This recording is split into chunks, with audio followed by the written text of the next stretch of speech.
Folks, there are consequences to using every last penny to buy. I'll get into that and then the latest home prices and insights for York Region for week ending March 20th, 2024. Lots of you have subscribed to this channel. Thank you for that. But many of you come back every single week. You enjoy the content and you've not yet subscribed. Do me a favor, consider subscribing. Okay, so recently I was at a home. I was invited because this young couple was thinking of selling. And as I walked into the home, I noticed there was barely any furniture there, just a few pieces. And as we kind of started talking and getting into the conversation, I had already known that they purchased a home about a year ago. So they haven't owned it long. This was their first home. And so in conversation, naturally, we're talking about these things. And one of the things I say is, you bought about a year ago. Why are you selling so soon? And knowing they're probably not going to see a profit here. Lucky to break even. So their response is, well, when we bought this home, we used all the money we had. And we've been living paycheck to paycheck to paycheck since we purchased this home. We thought we can make it. It's been really tough. A few things have happened along the way that have made it even tougher. We can't even buy furniture. And they kind of saw me looking, because there wasn't much furniture. There wasn't much space for us to sit. They said that they haven't been able to buy furniture. And the husband now has recently been laid off, like very recently laid off. They can't afford to keep this home. But even when they bought it, it seems to me, they couldn't afford to own this home. What's the point of using every last penny to buy a home, maybe a bit above your weight class, if you can't enjoy it? Like, folks, I get the pressure. I see it every day, all the time, working with sellers and working with buyers. Now, I see it in working with sellers where some of the people trying to buy, they have to add 1, 2, or 3 sometimes other people onto the purchase to be able to qualify. And I'm thinking, can these people afford this home? When I'm working with buyers, I see it all the time where their budget is here, but guess what? All the homes they like are 100 and 200,000 more. So I'm constantly trying to rein them in back to their budget. I get the pressure. I get the overwhelming feeling of wanting to bite off more than you can chew when it comes to well, you don't want to bite off more than you can chew, but that's what you're doing. I get the pressure of wanting as much home as possible. I get the pressure of my friend bought this, my cousin bought this, my family members have that, this colleague at work just bought that. I want the same thing or better. That's society these days. Everybody wants more and more. Everybody wants better than what the other person has. It's unfortunate that that's where our mind goes. But that's what happens, and I get it.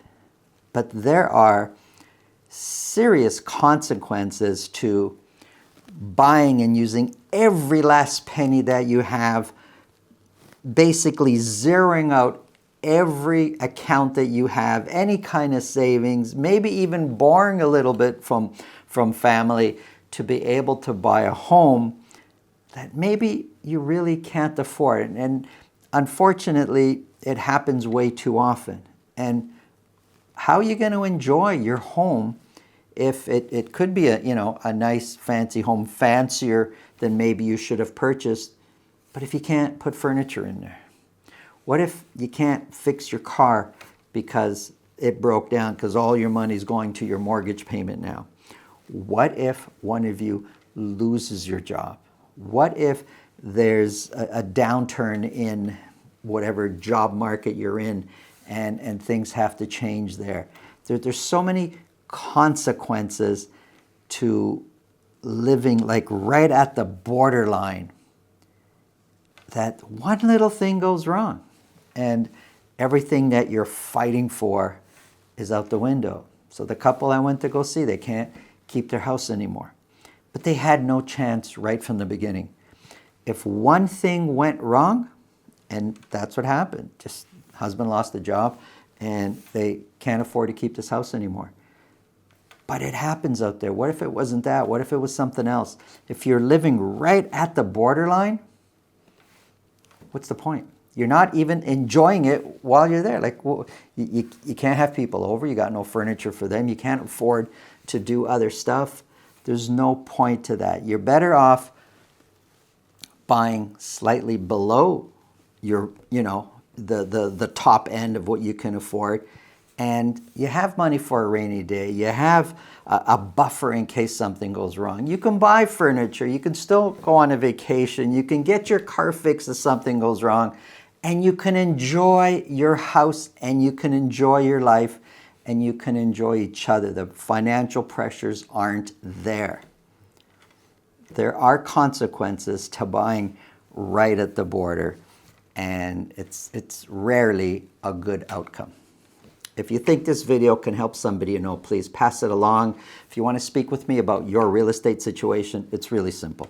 Up here, there's a link to my calendar.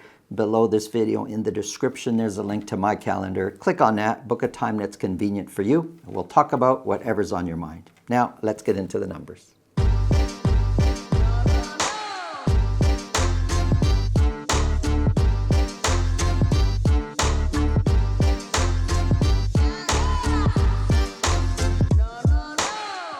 York Region home prices. Prices don't know which way to go right now. Let's get into it. Here's a quick summary. Markham, Richmond Hill, and Vaughan, these are average sold prices for detached properties only. We're going to start off with Vaughan for week ending March the 20th. 32 detached properties were sold. 5 of those were at $2 million or more. Let's look at this for a second. I want to be able to tell you here's the trend, but sometimes we just can't. So 32 were sold. Are sales trending up? Are they trending down? Well, it depends on how far back you go, because there's 2 weeks trending down, 2 weeks trending up, 2 weeks trending down.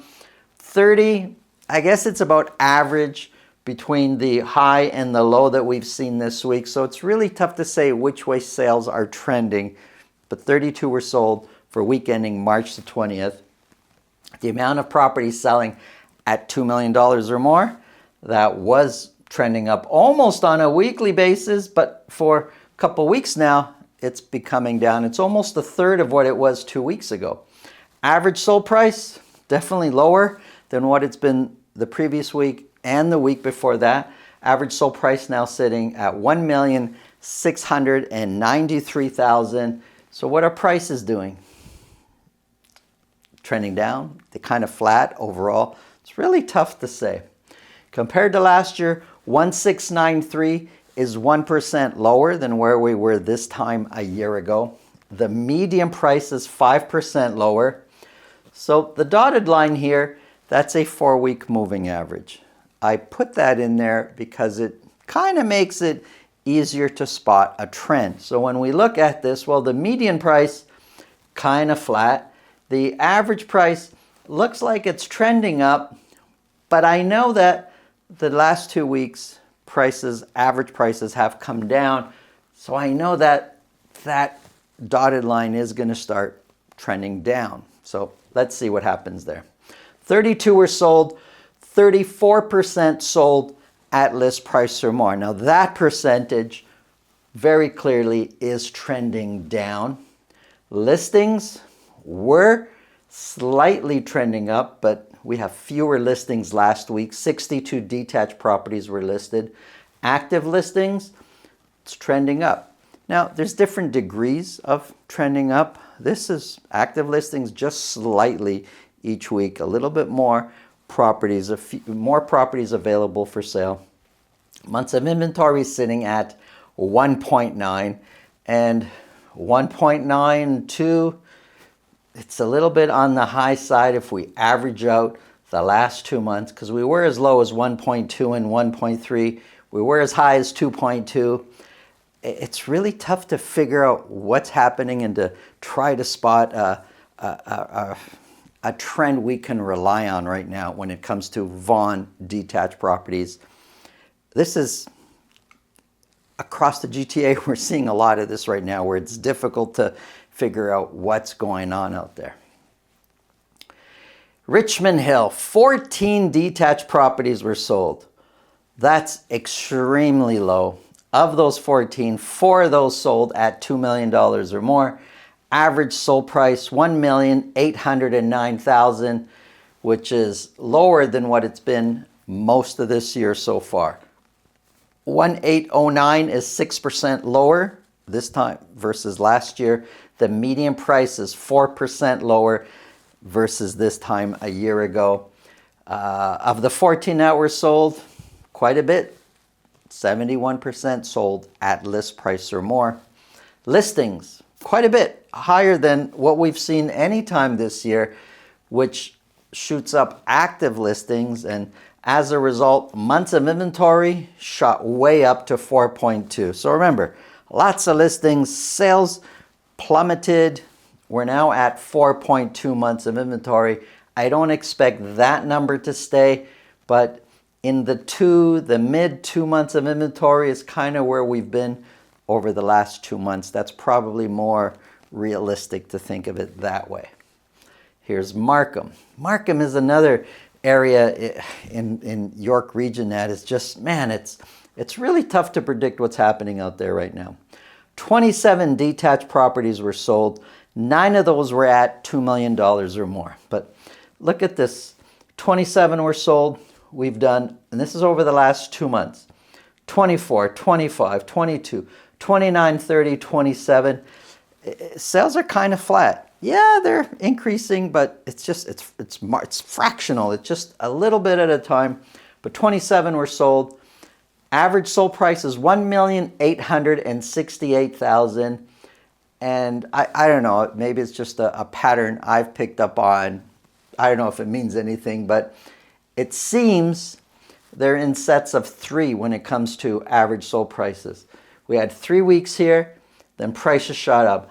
Then 3 weeks here, prices shot down, up. And now we have another 3 weeks just all in a row. I don't know if it means anything. We'll see what happens over the next few weeks. But right now, 1,868 is the average sold price for Markham detached properties, which is 13% higher than where we were this time a year ago. The median price is 9% higher year over year. The dotted line, kind of flat.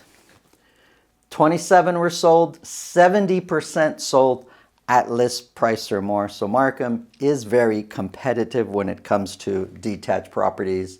65 were listed. Active listings is trending up. Months of inventory, little higher, sitting at 1.8 months of inventory.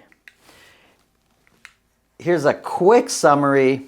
In most cases, although we're sitting in a seller's market, we're at the top end of a seller's market. So the pocket will determine really how competitive it is.